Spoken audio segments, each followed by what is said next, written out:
Well, hi, Courtney. Courtney Thorne-Smith. Hi. Do you go by all three names, or do you just... I go by Television's Courtney Thorne-Smith. Television's Courtney Thorne-Smith. Yeah, it was a lot for my son when he was little, but he got used to it. Right, sure.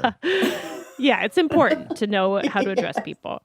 Yes. But a lot of his friends are probably like, wait, what's television? Yeah, exactly. My son will actually say to me, I know you were big in the 90s. But the 90s are back. I'm sure everything you used to wear on Melrose Place is like now being sold at Urban Outfitters. Well, so I went back and looked at the clip we're talking about today because I hadn't seen it since I was on it. Mm-hmm. And I wanted to talk about it. And those pants are back in. Everything I was wearing is back in. Everything. Yeah. Don't you wish you'd kept it all? I probably still have most of them. I don't know if that set design's back in, but the clothing's all back in. And the clip you're referencing is it's been famous for a long time, the clip of you with Norm Macdonald on Late Night with Conan O'Brien from 1997. Yeah, and it just resurfaced again because Norm sadly passed away, surprisingly to I think most people. Right. And people were sharing that clip because it was a perfect storm of Norm really firing on all cylinders and completely undermining your attempt to promote a movie that you were in. It became a highlight clip on Conan because that was 97. Like he did a 5th anniversary special. And that clip was like kind of the big ender to the guest package of great memorable moments. And then the 10th anniversary. So it definitely lived up. It was definitely a big part of Late Night with Conan O'Brien prior to the internet really starting up. But so how did that feel? I mean, you said you just watched it again this morning. How did it feel watching it?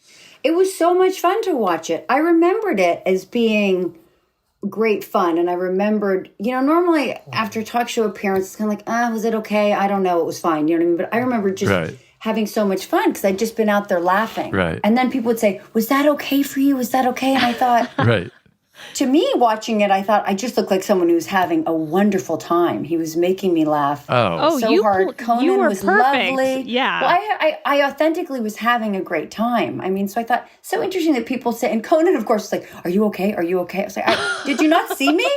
I was laughing so hard. I was crying. I couldn't even breathe. I just thought and I watched it afterwards. And also I've seen him over the years. I'll run into him and he'll check on me. Maybe a show had just been on. But I watched it and I thought, I was there with Andy and Norm and Conan. And I thought, what a heavenly place to sit. Like, if someone said you get to have dinner with those three guys, you would say, are you kidding? And you would expect to just sit there and laugh. You wouldn't expect to have deep conversations. You wouldn't expect to get a word in edgewise, but it would be delightful to just sit and laugh. And that's how it felt for me. And that's exactly what happened. That's exactly Well, what I think that's what people are responding to is you weren't able to get a word in. It was just... Norm was a steamroller and he was... Yeah. The second there was a pause, I think after a while, it seemed like you and Conan were kind of like, he's coming back in 3.2 seconds and go. And he just kept interrupting. Had you met him prior to that taping that night? I don't think so. Right. I almost think, in a way, it was like, I almost felt like he was trying to flirt with you on camera is that a crazy thought? Just that he was, I think he was trying to impress you. Yeah, like it was his mating ritual. Well, I hadn't remembered until I watched it again. They said in the beginning they had a crush on me from the Tom Snyder show, which is also hilarious. So it started off on this lovely note. I mean, you can't, it's not going to get much better than that. He suckered you in with that. And then it was like, I don't mind being teased. That's how my family communicates. Right. That's how I have a group of girlfriends I've been friends with for 30 years. To me, like a generous, loving tease. Now, if he was saying something mean about me, it would have felt differently, but he wasn't. No, not at all. It was just funny and light. Well, you were a guest on Late Night 6 times. So this was somewhere in the middle there, which made me happy too, because I was like, okay, at least you had some other normal appearances on the show as well. Where you got to talk. Where you were allowed to talk. Yes. To be interviewed. It wouldn't have bothered me though, because like I said, talk shows. It's this very strange thing where you have to talk to a pre-interviewer and you have these set stories and the host sets you up. And Conan's so good at this because even though it's set up, you still feel like you're having a conversation. Like there's room to play. He's not going in this story. So you end up going through 10 stories in one talk show appearance. You have nothing left for the next 10 years. You can't talk to anybody for 10 more years.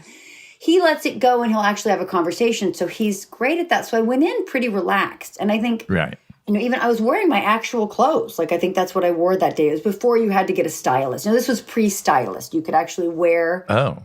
And I liked it because I wore something that I would actually wear that represented me, right? As opposed to the character I was playing. Yeah.